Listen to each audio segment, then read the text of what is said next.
नमस्कार मित्रों, मैं विकास शाक्य एक बार फिर से आप सबका स्वागत करता हूं अपने चैनल पर। और आज हम अष्टावक्र गीता के इस वीडियो में अष्टावक्र जी के जीवन के बारे में कुछ विशेष घटनाओं को देखेंगे और इसके बाद हम पहला चैप्टर शुरू करेंगे अगले वीडियो से अष्टावक्र गीता का, कि उसमें क्या चीज़ें समझाई गई हैं, कैसे अष्टावक्र और जनक के बीच में बातचीत शुरू हुई। सबसे पहले जनक जी अष्टावक्र से क्या पूछते हैं और उसके बाद अष्टावक्र जी उन्हें कैसे जवाब देते हैं, ये सारी चीज़ें हम देखेंगे। तो आइए देखते हैं आज अष्टावक्र जी के जीवन के बारे में कुछ घटनाएं जो उनके साथ हुई। ठीक है, सबसे पहली घटना हम देखते हैं अष्टावक्र और बंदी का संवाद। एक्चुअली अष्टावक्र जी के जो पिता थे उनके काहोद नाम था उनका, तो काहोद के पुत्र थे ये। तो काहोद इनके पिता का नाम था। तो एक बार क्या हुआ था कि बंदी जो है ये एक बड़ा ही ज्ञानी पुरुष था और ये जनक जी के दरबार में रहा करता था। उन्हीं जनक जी के दरबार में जहाँ ये अष्टावक्र जी जाते हैं और जिनको ये आत्मज्ञान बताते हैं। तो एक बार क्या होता है कि बंदी जो है चुनौती देता है जितने भी शास्त्रार्थ करने के लिए वहाँ पर विद्वान और ब्राह्मण आए हुए होते हैं, उन सभी को चुनौती देता है। और उसकी शर्त ये रहती है, जो भी बंदी से शास्त्रार्थ करेगा, अगर वो शास्त्रार्थ में पराजित हो गया तो उसे जल समाधि लेनी पड़ेगी, यानी पानी में डूब करके एक तरीके से आत्महत्या करनी पड़ेगी। जल समाधि यही है। तो ये चीज़ उसने रखी। और अष्टावक्र जी के जो पिता थे काहोद, ऋषि काहोद, उनके पास पैसों की थोड़ी कमी थी। तो उन्होंने सोचा कि क्यों ना शास्त्रार्थ में इन्हें चुनौती दी जाए। है तो रिस्क, लेकिन अगर जीत गए तो बहुत सा धन मिलेगा राजा जनक की ओर से, और जो घर की परेशानियां हैं, घर की जो समस्याएं हैं, वो दूर हो जाएंगी। और इस वजह से उन्होंने उस चुनौती को स्वीकार कर लिया और बंदी को आमंत्रित किया कि आओ शास्त्रार्थ करते हैं। लेकिन बंदी ज्ञानी था लेकिन अहंकारी था, और उसने अपने ज्ञान से शास्त्रार्थ में ऋषि काहोद को, यानी कि जो हमारे अष्टावक्र जी हैं, उनके पिताजी को पराजित कर दिया। जब उन्हें पराजित कर दिया तो उन्हें जल समाधि लेनी पड़ी। और ये बात अष्टावक्र की माता ने कभी अष्टावक्र जी को बताई नहीं कि हाँ ऐसा हुआ था पिता के साथ। लेकिन बाद में अष्टावक्र के अष्टावक्र को अपने पिता के बारे में पता चलता है कि ऐसी ऐसी घटना हुई थी। तो अष्टावक्र तो ज्ञानी थे ही और अपने नाना से ज्ञान तो वो लेते ही रहते थे। तो उन्होंने अपने जो मामा थे उनके साथ अष्टावक्र जी जो है, उन्होंने इस बात को तय किया कि अब वो जा कर के बंदी को इस बात का सबक सिखाएंगे। बेसिकली उनका पर्पस सबक सिखाना नहीं था, क्योंकि वो ज्ञानी थे। ज्ञानी कभी भी बदले की भावना से कोई कार्य नहीं करता। और इसीलिए अष्टावक्र जी ने इस कार्य में ये नहीं देखा कि उनके पिता का अपमान हुआ था या उनके पिता को जो है जल समाधि लेनी पड़ी थी। उनके पिता की मृत्यु बंदी की वजह से हुई थी। बल्कि जो ज्ञानी होता है अष्टावक्र जी की तरह सोचता है, और उन्होंने यही सोचा जो एक ज्ञानी सोचता है। अगर अपने पिता के साथ, अपने घर में या किसी के साथ कोई भी अन्याय हुआ है, तो एक ज्ञानी मनुष्य कभी ये नहीं देखता कि व्यक्तिगत रूप से उसका क्या लाभ या क्या हानि हुई है। वो हमेशा ये देखने का प्रयास करता है कि जो कुछ भी हुआ है उसका समाज पर क्या प्रभाव पड़ेगा, उसका मानवता पर क्या प्रभाव पड़ेगा। अगर ऐसे लोग समाज में रहे तो इसका क्या प्रभाव पड़ेगा, ऐसी परंपराएं अगर समाज में रहीं तो कितना नुकसान होगा या कितना फ़ायदा होगा। इन चीज़ों के बारे में सोच करके वो अपना काम करते हैं। भागवत गीता में भगवान कृष्ण ने कहा है कि व्यक्तिगत लाभ और हानि से तो पाप की गली निकलती है। जो व्यक्ति समाज के हित में सोचे, भले ही उसका अपना कुछ व्यक्तिगत नुकसान हुआ हो, भले ही अर्जुन का व्यक्तिगत नुकसान ये था कि उसकी पत्नी का अपमान हुआ था भरी सभा में, लेकिन उसका उद्देश्य युद्ध करना इसलिए नहीं था कि उसे अपनी पत्नी के अपमान का बदला लेना है।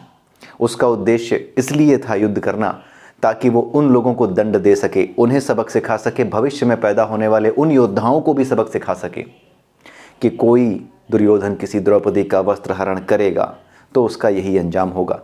आने वाले समय में द्रौपदियों के वस्त्र हरण ना हो, जो ऐसा करें उनका क्या अंजाम होगा, उनका क्या हश्र होगा, यही दिखाने के लिए महाभारत में उसको युद्ध करना था। उसने अपने युद्ध को व्यक्तिगत रूप में पहले देखा था, इसीलिए वो समझ नहीं पा रहा था। इसीलिए भगवान कृष्ण ने उसे समझाया कि ये तुम्हारा व्यक्तिगत युद्ध नहीं है, ये तुम्हारी व्यक्तिगत समस्या नहीं है। द्रौपदी वस्त्र हरण कोई व्यक्तिगत समस्या नहीं है, ये एक सामाजिक समस्या है। यही बात भगवान कृष्ण ने उसको समझाई थी। और यही बात अष्टावक्र जी, क्योंकि अर्जुन को समझाना पड़ा था, लेकिन अष्टावक्र जी स्वयं विद्वान थे, तो उन्होंने इस बात को समझ लिया था, जान लिया था कि व्यक्तिगत लाभ हानि और व्यक्तिगत बदले की भावना से कोई कार्य नहीं किया जा सकता। उन्होंने ये देखा कि ये जो परंपरा है इस परंपरा की वजह से बहुत से ऐसे ज्ञानी जो कि अभी मान लीजिए कि बंदी जैसे योग्य नहीं हुए हैं, लेकिन शास्त्रार्थ का उद्देश्य ये नहीं है कि ऐसे जो अपने ज्ञान के मार्ग में आगे बढ़ रहे हैं उन लोगों को शास्त्रार्थ के माध्यम से इस तरीके से जल समाधि दे करके बहुत से विद्वानों को धीरे धीरे करके, जो विद्वान है वो देश की पूंजी होता है, समाज की पूंजी होता है, उसकी जान अगर इस तरह से जाती रहेगी तो समाज की पूंजी का ह्रास हो रहा है, समाज की पूंजी का नाश हो रहा है। इसी वजह से अष्टावक्र जी ने यह तय किया कि बंदी को हराना बहुत आवश्यक है और इसीलिए वो बंदी को हराने के लिए शास्त्रार्थ में चुनौती देने गए। जब वो शास्त्रार्थ में चुनौती देने गए तो एक बड़ी ही विचित्र घटना हुई। वहाँ जितने भी लोग बैठे थे जनक के दरबार में वो उनको देख करके हंसने लगे, क्योंकि वो शरीर से 8 जगह से टेढ़े थे। अब जब उनको देख करके लोग हंसने लगे तो उनको हंसता हुआ देख करके जब वो शांत हुए तो अष्टावक्र जी बहुत ज़ोर से हंसे। तो जनक को समझ में नहीं आया। जनक ने पूछा कि महाराज ये बताइए कि ये लोग क्यों हंसे। ये तो मुझे समझ में आ गया कि आप 8 जगह से टेढ़े हैं इसलिए इन्हें ऐसा लगा, इन्हें थोड़ा सा हंसी आ गई, लेकिन आप क्यों हंसे। तो अष्टावक्र जी ने कहा कि मैं इसलिए हंसा क्योंकि मैं तो ये सोच कर आया था कि राजा जनक की सभा है, यहाँ तो विद्वान आए होंगे, लेकिन यहाँ तो सबके सब ऐसे लोग हैं जो चमड़े के पारखी हैं, ज्ञान नहीं देख सकते, चमड़ा देखते हैं, बाहरी रूप देखते हैं। जो बाहरी रूपों को देखता है वो तो चमड़े का पारखी होता है, वो ज्ञान का पारखी कैसे हो सकता है। तो उनकी इस बात को सुनकर ही पहला एक आप ये समझ जाइए कि पहली ही लाइन उन्होंने जनक के दरबार में ये बोली और ये समझ लीजिए कि पहली ही गेंद पे जैसे किसी ने छक्का मार दिया हो। सारी सभा चुप हो गई। महाराज जनक ने उनसे माफ़ी मांगी। उन्होंने कहा कि हाँ ये गलती हुई है, इन सब की तरफ से मैं आपसे माफ़ी मांगता हूँ। और अष्टावक्र जी ने वहीं ये बात समझाई कि ज्ञानी चमड़ी देखता है, अज्ञानी जो होता है वो चमड़ी देखता है, लेकिन ज्ञानी आत्मा देखता है। इसलिए जो अज्ञानी होते हैं वो किसी के रूप रंग को देख करके, किसी के गंजे सर को देख करके, किसी के छोटे कद को देख करके, उसको देख करके उसका उपहास करते हैं। इसका अर्थ ये है कि वो अज्ञानी हैं, मूर्ख हैं, धूर्त भी हो सकते हैं। धूर्त भी हैं ऐसे लोग बहुत से, जिन्हें ये पता है कि ये शिष्टाचार के विरुद्ध है, लेकिन वो ऐसा करते हैं। वहीं जो ज्ञानी होता है वो आत्मा देखता है। सामने वाले की चाहे हालत जैसी हो, जैसा दिखता हो, जैसा करता हो, कोई फ़र्क नहीं पड़ता। जैसा भी वो काम करता हो, जिस तरह से कर पाता हो, टेढ़ा देखता हो, सीधा देखता हो, सिर पे बाल ना हो या मेरी तरह, या फिर उसके शरीर पे जो है किसी तरह की कोई कमी हो, जैसे अष्टावक्र जी 8 जगह से टेढ़े थे, तो कभी भी ज्ञानी व्यक्ति किसी को देख करके अपमान उसका नहीं करता।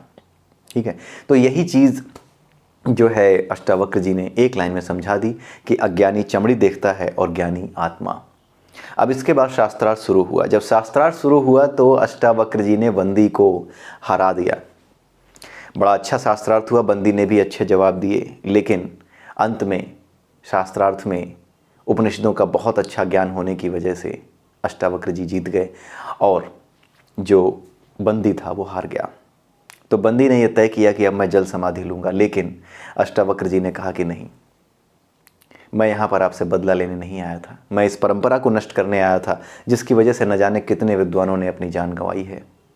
तो ये होता है विद्वान जो द्वेष से परे है, जो युद्ध भी करता है तो इसलिए नहीं कि उसे अपनी व्यक्तिगत जो बदले की भावना है उसे पूरा करना है या अपना व्यक्तिगत बदला लेना है। वो युद्ध भी करता है तो इसलिए ताकि समाज को कुछ दे सके। योद्धा केवल, चाहे वो वाक योद्धा हो, चाहे ज्ञान योद्धा हो, चाहे कर्म योद्धा हो, कैसा भी योद्धा हो, वो हमेशा शस्त्र केवल और केवल धर्म की रक्षा के लिए उठाता है, ज्ञान की रक्षा के लिए उठाता है। यही अष्टावक्र के इस जीवन की इस घटना से हमें पता चलता है। उन्होंने उसे माफ़ कर दिया और बंदी बड़ा लज्जित हुआ और उस दिन के बाद से उसने सभा छोड़ दी और कहीं संन्यास लेकर के चला गया।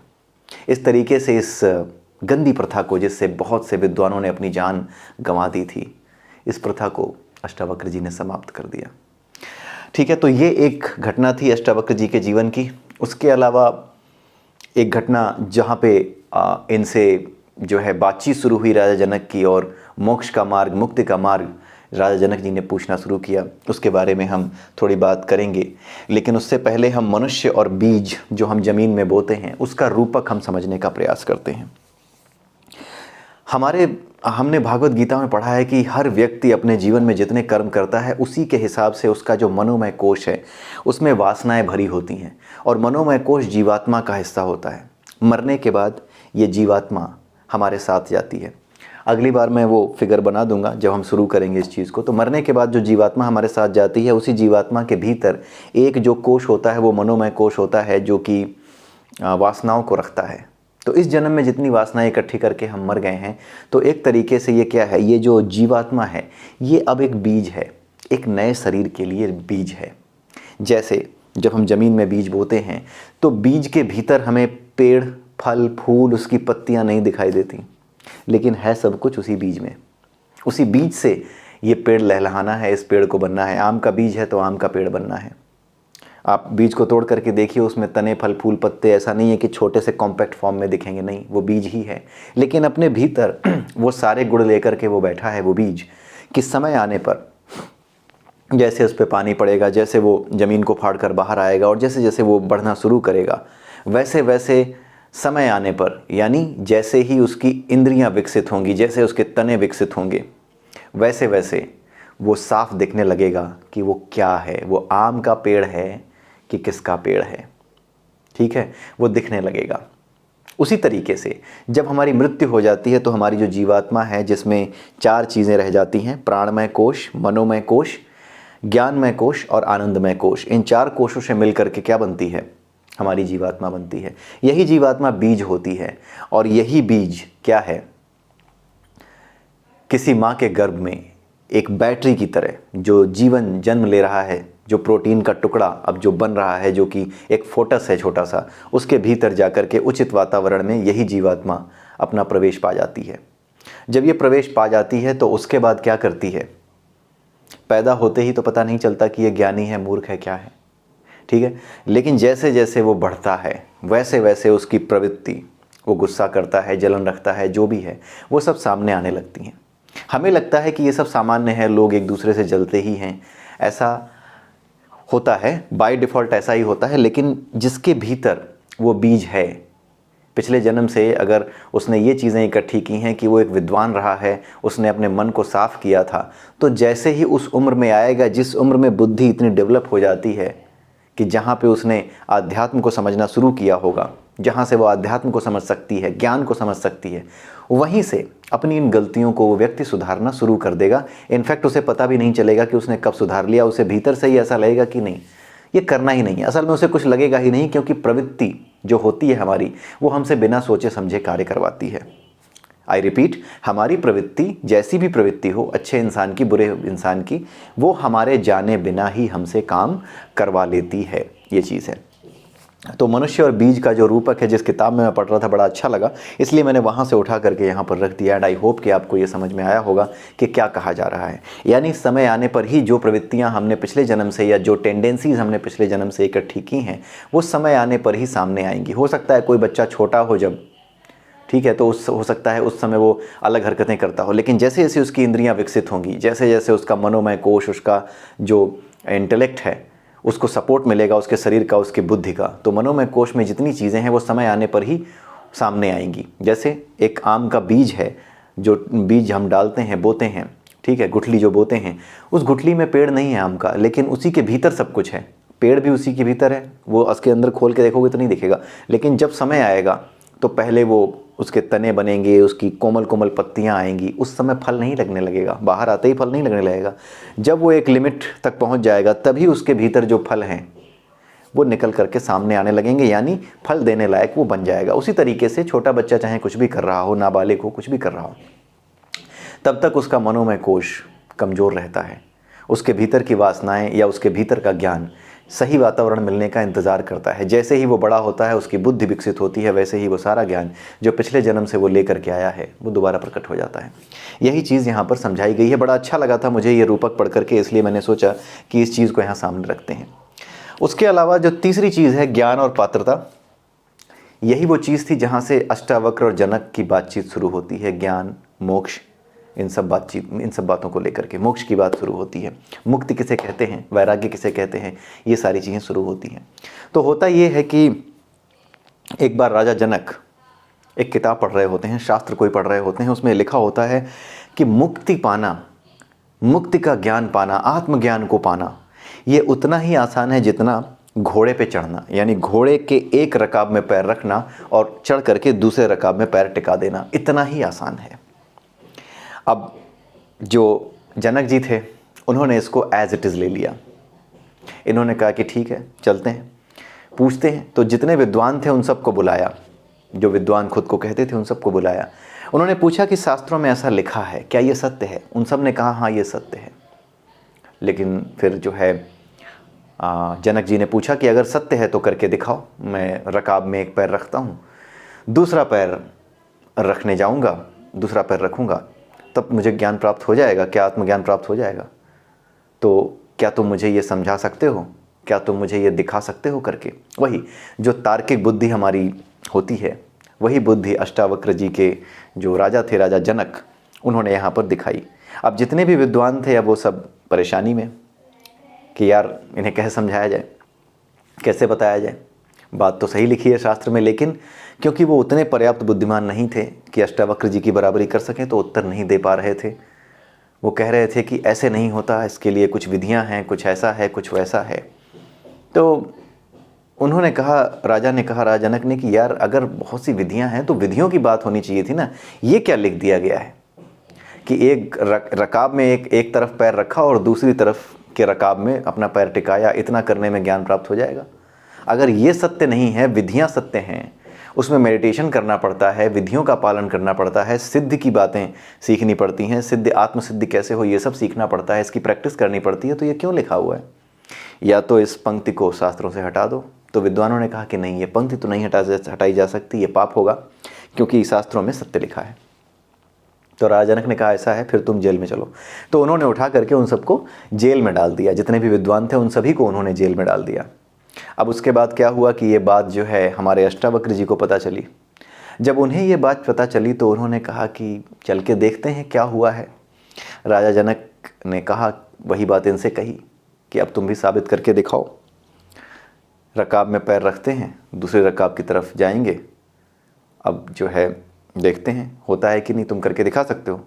अष्टावक्र जी ने कहा हाँ मैं करके दिखा सकता हूँ। तो उन्होंने कहा ठीक है चलो। फिर घोड़ा लेकर के गए जनक जी। अब जनक जी ने रकाब में पैर रखा। अष्टावक्र जी ने कहा कि क्या पढ़ा है आपने? उन्होंने बताया कि मैंने पढ़ा है कि रकाब में एक तरफ रकाब में पैर रख करके उस पर घोड़े पर चढ़ करके दूसरी तरफ रकाब में पैर टिका देने पर इतना आसान है आत्मज्ञान प्राप्त हो जाना, इतनी जल्दी आत्मज्ञान प्राप्त हो सकता है। तो अष्टावक्र जी ने कहा कि ठीक है, काम करो, एक तरफ पैर रखो। तो जनक ने एक तरफ रकाब में पैर रखा। अब जैसे ही वो उठने जा रहे थे, वैसे ही जैसे ही वो घोड़े पे चढ़ने जा रहे थे, जीन पर बैठने जा रहे थे, वैसे ही अष्टावक्र जी ने एक सवाल और पूछा। उन्होंने पूछा कि अच्छा ये तो पढ़ा था, इसके अलावा क्या पढ़ा और क्या समझ में आया? तो जनक ने कहा कि इसके अलावा आगे और भी बहुत कुछ लिखा था, पीछे बहुत कुछ लिखा था। तो अष्टावक्र जी ने कहा कि इसके आगे और पीछे जो कुछ लिखा था वो क्या लिखा था? ये तो आपको पता चल गया, केवल इतना ही थोड़ी लिखा था, क्या किताब में इतना ही लिखा था? तो अष्टावक्र जनक जी ने कहा नहीं, इतना ही तो नहीं लिखा था। तो उन्होंने कहा अष्टावक्र जी ने कि जब आपने ये पढ़ा कि घोड़े के चढ़ने के लिए जो रकाब होता है, उस रकाब में पैर रखा जाए और दूसरी तरफ पैर टिकाया जाए, तो इससे पहले भी कुछ लिखा था, इसके बाद भी कुछ लिखा था, आपने उसे समझा? तो उन्होंने कहा हाँ मैंने पढ़ा तो था, लेकिन यही लाइन मुझे भा गई कि ये तो इतना आसान है, तो बाकी आगे पीछे का पढ़ के करना क्या है, यही करते हैं। तो अष्टावक्र जी ने कहा, अब वो कह तो नहीं सकते थे कि वामपंथियों वाले सवाल क्यों कर रहे हो तुम, लेकिन है तो वैसा ही कुछ है ना, तो वही चीज़ है। अब अष्टावक्र जी ने कहा कि अब ये बताइए आप कि आपने ये चीज़ तो पढ़ी कि रकाब में पैर रख कर के दूसरी तरफ टिकाने जितना आसान है, लेकिन उसके आगे और पीछे भी तो कुछ लिखा था, उसको समझा आपने? तो उन्होंने कहा कि नहीं, पढ़ा तो था लेकिन समझ में नहीं आया। तो अष्टावक्र जी ने पूछा कि समझ में क्यों नहीं आया, आपके पल्ले क्यों नहीं पड़ा, उसे आप अपने भीतर क्या उतार पाए? उन्होंने कहा नहीं, उतारने की बात ही छोड़ दो, बहुत सी बातें समझ में ही नहीं आई। तो उन्होंने कहा कि क्यों आपको समझ में नहीं आई? तब जनक ने बहुत सही उत्तर दिया। जनक ने बिल्कुल सही पकड़ा अपने आप को कि उसके लिए पात्रता यानी योग्यता होनी चाहिए। तब अष्टावक्र जी ने कहा कि अब बताओ कि तुम्हारे पास पात्रता है कि नहीं है। तब जनक ने कहा कि नहीं, पात्रता तो नहीं है। तब अष्टावक्र जी ने कहा कि पात्रता आती है सरेंडर से, समर्पण से। समर्पण ही ज्ञान का मूल है। जब तक समर्पित नहीं होगे, सरेंडर नहीं होगे, अपने दिमाग को अपने सारे विचारों से, अपनी सारी भ्रांतियों से, जितने भी पूर्वाग्रह हैं उनसे खाली नहीं करोगे, तब तक तुम पात्र नहीं बनोगे। तो जब तुम पात्र नहीं बने हो तो तुम्हें ज्ञान हो कैसे सकता है? क्या पात्र बन गए हो?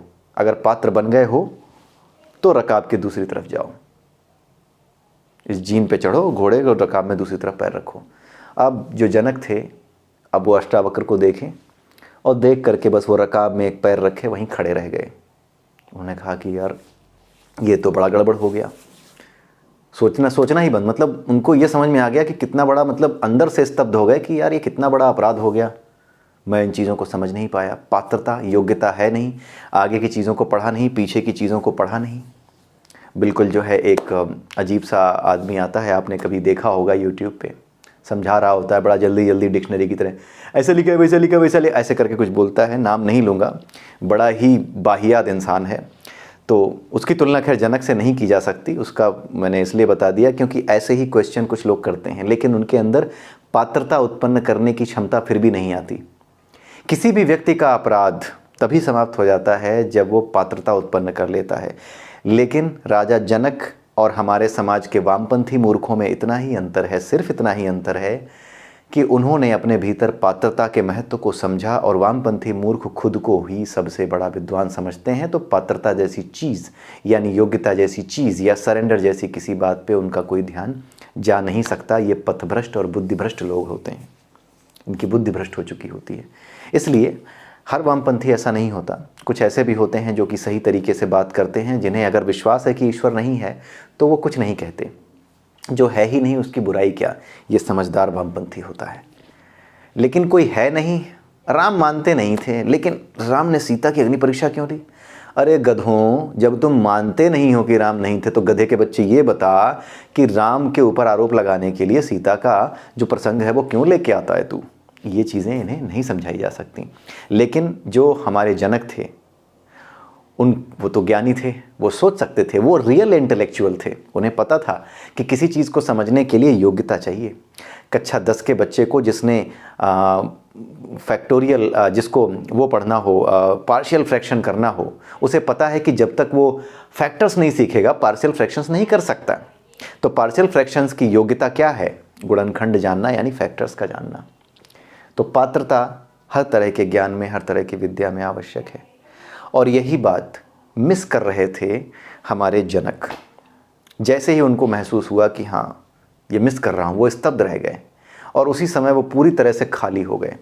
उन्होंने अपना ज्ञान, अपना बुद्धि, अपना सब कुछ, उन्होंने सीधे बोला कि मैं अपना ज्ञान, अपना अहंकार सब कुछ आपके चरणों में रखता हूँ। आपने वो छुआ है जो किसी ने नहीं छुआ और कोई नहीं समझा पाया, इसलिए मैं आपको अपना गुरु स्वीकार करता हूँ। ठीक उसी तरीके से जैसे अर्जुन ने अपना गुरु श्री कृष्ण भगवान को स्वीकार किया और उसके बाद भगवान श्री कृष्ण ने उसको उपदेश दिया, आत्मज्ञान बताया, उसी तरीके से अब अष्टावक्र जी के आत्मज्ञान की परीक्षा होगी। क्यों आत्मज्ञान क्यों नहीं मिलेगा? क्योंकि अब जो हमारे जनक जी हैं वो तुरंत समर्पित हो गए। अर्जुन ने बहुत से क्वेश्चन पूछे समर्पित होने से पहले, वही पूरी भागवत गीता है। लेकिन जनक जी क्या हुए, जैसे ही ये क्वेश्चन उनके सामने रखा गया कि पात्रता है, वैसे ही उसी समय वो सारे प्रश्नों से खाली हो गए। अर्जुन प्रश्नों से खाली तब हुआ जब सभी प्रश्नों के उत्तर सुनता गया, पूछता गया, करता गया बातचीत, तब वो खाली हुआ। लेकिन जो जनक थे वो तुरंत खाली हो गए। उन्होंने तुरंत खुद को खाली कर दिया। उन्होंने कहा कि मैं आपको, आपके चरणों में पूरी तरह से समर्पित हूँ, आप जो कहेंगे वही करूँगा। वो बात जो कि अर्जुन ने 698वें श्लोक में कही है कि हे प्रभु जो आप कहेंगे वही करूँगा, वो पहले ही श्लोक में अष्टावक्र जी ने कह दी। अब जैसे ही अष्टावक्र जी ने यह बात कह दी, वो क्या हो गए? पात्र बन गए। जैसे ही वो पात्र बन गए, वो सरेंडर कर गए। वैसे ही हमारे जो अष्टावक्र जी हैं उन्होंने उन्हें दीक्षा दी। दीक्षा देते ही वो ज्ञान से भर गए। जो खाली हो जाता है, यहाँ लिखा है ना रीता, जो जग से रीता हो गया, जो जनक थे वो जग से रीता हो गए। रीता मतलब, रीता आपने कई स्त्रियों के नाम देखे होंगे, तो रीता का मतलब होता है खाली हो जाना, बिल्कुल साफ हो जाना और बिल्कुल खाली हो जाना। जैसे किसी बर्तन को खाली किया और उसको धो के साफ भी कर दिया, ठीक वैसी ही स्थिति है कि आप अपने मन से वासनाओं को हटा करके बिल्कुल ऐसे खाली हो जाओ कि कोई भी नया ज्ञान इसमें भरा जा सके। सांसारिक चीज़ों से मुक्त हो जाओ, सांसारिक चीज़ों के अतिरिक्त जो दिव्य ज्ञान है वो जब भरा जा सके, उसे कहते हैं जग से रीता हो जाना। और जब आप जग से रीता हो जाते हो, जग से खाली हो जाते हो, तभी आप पात्र बन जाते हो। और इसमें जो समर्थ गुरु होता है वो दीक्षा जब देता है तो वो ज्ञान के चक्षु यानी जो ज्ञान का कोश है आपके भीतर से खोल देता है।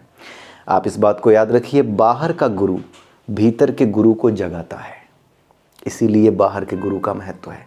उसके बिना आपका कल्याण संभव नहीं है।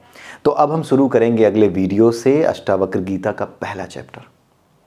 तो आज के लिए इतना ही, अगले वीडियो में फिर मिलेंगे। तब तक के लिए नमस्कार, जय श्री राधे। ठीक है, बोलना तो मैं चाहता हूँ लेकिन मेरे जीभ में बहुत भयंकर छाले हुए हैं। ठीक है, तो अगले वीडियो में हम जो है शुरुआत करेंगे और वहाँ से हम जो है आगे बढ़ेंगे धीरे धीरे। तो जय श्री राम, जय श्री राधे, जय श्री कृष्ण।